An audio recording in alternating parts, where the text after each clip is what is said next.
Hello दोस्तों, मेरा नाम है जितेंद्र शर्मा।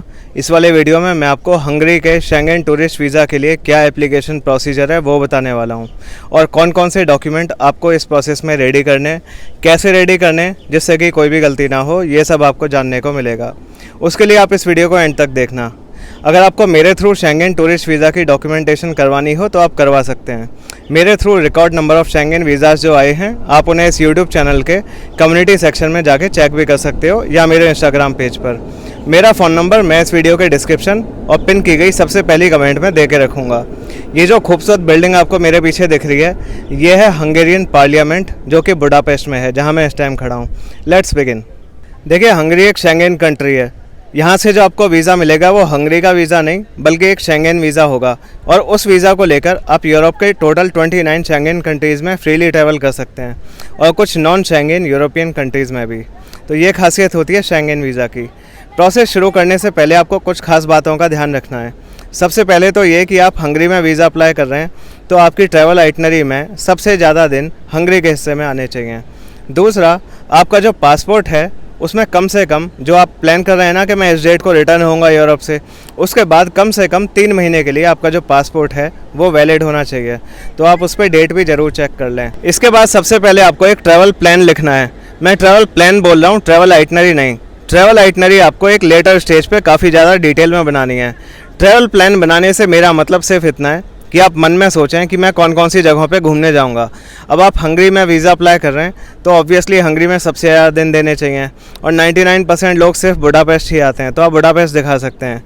इसके साथ साथ जो आसपास की जगहें हैं आप उन्हें भी क्लब कर सकते हैं और करनी चाहिए, जैसे कि वियना है या प्राग है, बर्लिन को भी कर सकते हैं, ब्राटिस्लावा को भी कर सकते हैं। तो सबसे पहले आप अपने मन में एक ट्रैवल प्लान सोचें और फिर उसके बाद जब ये फाइनल हो जाए कि मेरे सबसे ज़्यादा दिन हंगरी में हैं, अब आपको VFS का अपॉइंटमेंट बुक कर देना चाहिए। आपको VFS हंगरी की वेबसाइट पर जाकर वहाँ पे अपने पसंद के सिटी में अपने पसंद की डेट और टाइम सेलेक्ट करके लास्ट में पेमेंट करके अपॉइंटमेंट बुक कर देना चाहिए। अगला काम जो आपको करना है वो है बुकिंग्स का। आपने जो ट्रैवल प्लान अभी सोचा था, आपको उस प्लान के अकॉर्डिंग सबसे पहले होटल बुक करने हैं। होटल बुकिंग्स का पेड होना बिल्कुल भी ज़रूरी नहीं है। आप चाहें तो confirmed but not paid hotel book कराइए। booking.com, अगोडा, इस तरह, या और कोई इस तरह की ऐप हो जहां से कंफर्म्ड बुकिंग होती है लेकिन पेमेंट नॉट रिक्वायर्ड, वहां से आप बुकिंग करा सकते हैं और उसकी कॉपी आपकी वीज़ा एप्लीकेशन फ़ाइल में लगेगी। इसके बाद आती है फ़्लाइट आप चाहें तो पेड करा सकते हैं, लेकिन वैसे ही वीज़ा एप्लीकेशन में शेंगेन में बड़ा रिस्क होता है, वीज़ा आए ना आए, तो पेड फ़्लाइट लगा के रिस्क बढ़ाने की कोई ज़रूरत नहीं है। आप डमी फ़्लाइट करा लीजिए, बहुत सारी वेबसाइट्स हैं। और जो फ़्लाइट बुकिंग है उसका PNR देखना चाहिए अगर कोई चेक करे एयरलाइन की वेबसाइट पे तो। और डमी फ़्लाइट क्योंकि कुछ ही दिन तक वैलिड रहती है, इसलिए आप इस बात का ध्यान रखना कि बहुत पहले वो डमी फ़्लाइट को बुक करा के मत बैठे जाना। तीसरी चीज़ है शेंगेन ट्रैवल इंश्योरेंस। बहुत सारी कंपनीज़ हैं, गूगल पे सर्च करना शेंगेन ट्रैवल इंश्योरेंस, बहुत सारी कंपनियां निकल के आएंगे। सारी अनडिफरेंशिएटेड लगती हैं मुझे, तो कोई सी भी करा लीजिए जो आपको ठीक लगे। $50,000 मिनिमम सम इंश्योर्ड होना चाहिए पर पर्सन, या 30,000 यूरोज़। तो hotel booking, flight booking, travel insurance, इन सभी के प्रिंट आउट आपकी फ़ाइल में लगेंगे। इसके बाद आता है वीज़ा एप्लीकेशन फॉर्म। हंगरी के केस में दिल्ली की ज्यूरिसडिक्शन अलग है, मुंबई की ज्यूरिसडिक्शन अलग है। तो आप जिस ज्यूरिसडिक्शन में हैं वहाँ का आप offline visa application form download करें। सारे जो पॉइंट हैं, बहुत सारे होते हैं 32 के आसपास, उन्हें बहुत ध्यान से भरें, कोई भी गलती ना हो, और नीट एंड क्लीन फॉर्म भर के उस पर अपनी फ़ोटो पेस्ट करके स्टेपल करके उसका भी प्रिंट आउट आप अपनी फ़ाइल में लगा लें। इसके बाद आते हैं आपके काम से रिलेटेड डॉक्यूमेंट्स पे। अगर आप जॉब करते हैं तो आपको अपनी जॉब से NOC लेना होगा सारी छुट्टियों के लिए। आपकी सारी लीव्स अप्रूव्ड होनी चाहिए प्रॉपर फॉर्मेट में, सारी जानकारी इंक्लूड करते हुए। इसके अलावा आपको अपने लास्ट के 3 महीने की सैलरी स्लिप्स लेनी होंगी। NOC और सैलरी स्लिप ओरिजिनल में लगेंगे। फिर जब आपने जॉब ज्वाइन करी होगी तो आपको एक अपॉइंटमेंट लेटर दिया होगा, तो उस अपॉइंटमेंट लेटर की एक फ़ोटोकॉपी भी लगेगी, उसे ओरिजिनल में लगाने की ज़रूरत नहीं है।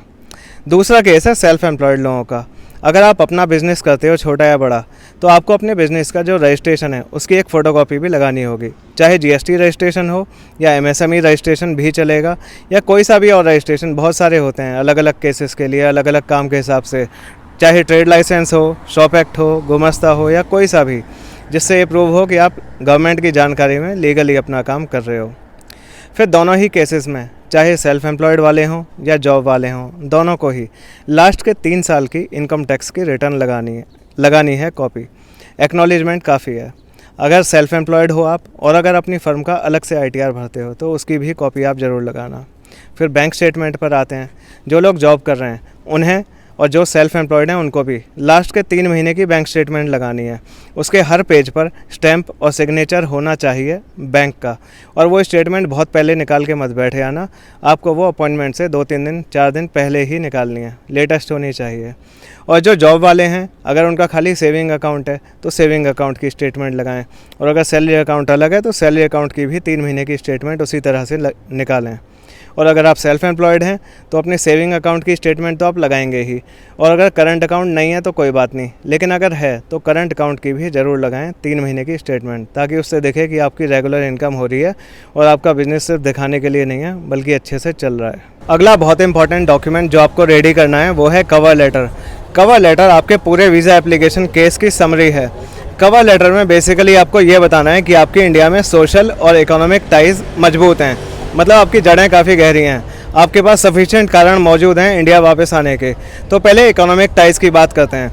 मान लीजिए आप जॉब करते हैं तो उसमें आप बताएं कि आप कौन सी कंपनी में काम करते हैं, क्या आपकी डेजिग्नेशन है, कितने साल का वर्क एक्सपीरियंस है, यहाँ पे आप कितने साल से काम कर रहे हो, क्या आपका वहाँ पर रोल है, आपकी सैलरी कितनी है, आपका अकाउंट बैलेंस कितना है, आपकी एसेट्स क्या हैं, स्पेशली इमूवेबल एसेट्स।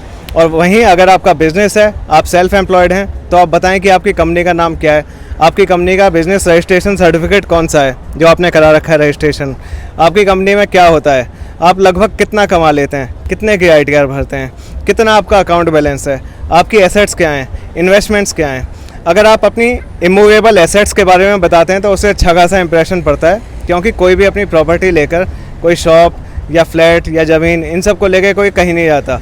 तो इमूवेबल एसेट्स का तो आपको ख़ास तौर पर मेंशन करना चाहिए।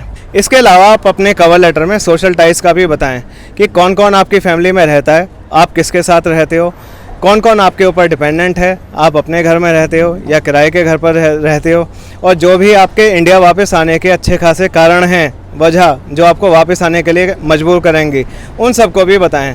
इसके बाद आपको अपनी पासपोर्ट साइज़ फ़ोटोज़ करानी है। 3.5 × 4.5 सेंटीमीटर डायमेंशन, वाइट बैकग्राउंड और 80% एरिया में फेस होना चाहिए। फिर आपका जो पासपोर्ट है वो ओरिजिनल में सबमिट होगा, क्योंकि उसी पर ही वीज़ा लग के आता है। पास्ट में अगर आपको किसी अच्छे डेवलप्ड कंट्री का वीज़ा मिला हुआ है तो आप उसकी भी फ़ोटोकॉपी ज़रूर लगाएं। अगर आपके बच्चे हैं तो आप जो आपके साथ जा रहे हैं या साथ नहीं जा रहे हैं तो भी आप बच्चों के बर्थ सर्टिफिकेट की कॉपी लगाएं। और अगर आप मैरिड हैं तो आप अपने मैरिज सर्टिफिकेट की कॉपी लगाएं। मैरिज सर्टिफिकेट और बर्थ सर्टिफिकेट जो हैं ये सोशल टाइज की तरह इस्टेब्लिश करते हैं आपके केस को, अच्छा है। फिर आपका जो पासपोर्ट है उसके पहले और आखिरी पेज की फ़ोटोकॉपी भी लगेगी। अगर आप अपनी फैमिली के किसी मेंबर को साथ ले जा रहे हैं और उसकी ट्रिप का खर्चा उठा रहे हैं तो आप उसके लिए एक स्पॉन्सरशिप लेटर लिखें प्रॉपर फॉर्मेट में, और आपके सारे फाइनेंशियल डॉक्यूमेंट जैसे ITR, सैलरी स्लिप या बिजनेस रजिस्ट्रेशन वो सब भी आपके फाइल में लगेंगे। ये सारे डॉक्यूमेंट्स लेकर आपको, और थोड़े बहुत जो रह गए वो आप चेकलिस्ट से रेफ़र कर लेना, VFS हंगरी की चेकलिस्ट डाउनलोड करके। ये सारे डॉक्यूमेंट्स लेकर आपको अपने अपॉइंटमेंट वाले दिन अपने अपॉइंटमेंट के सिटी, टाइम, डेट और एड्रेस पर ले जाकर सबमिट करने हैं, और कुछ दिनों बाद VFS आपके घर पे पासपोर्ट भेज देगा वीज़ा के रिज़ल्ट के साथ। उम्मीद है कि आपको प्रोसेस क्लियर हो गई होगी। फिर भी अगर आप चाहते हैं कि मैं आपकी फ़ाइल रेडी करूं तो मुझे कॉल कर लेना। मेरा फ़ोन नंबर मैं इस वीडियो के डिस्क्रिप्शन और पिन की गई पहली कमेंट में दे के रखूँगा। जो मेरे थ्रू शेंगेन वीज़ाज़ आते हैं उन्हें मैं अपने इस यूट्यूब चैनल के कम्युनिटी सेक्शन में रेगुलर पोस्ट करता हूँ, आप वहाँ वेरीफाई कर सकते हैं। Thanks a lot for watching this video till the end. आप इस वीडियो को लाइक कर देना अगर जानकारी काम की लगी हो, और इस यूट्यूब चैनल को सब्सक्राइब कर देना। यूरोप घूमने से जुड़ी तमाम काम की जानकारी आपको मिलती रहेगी। थैंक्स।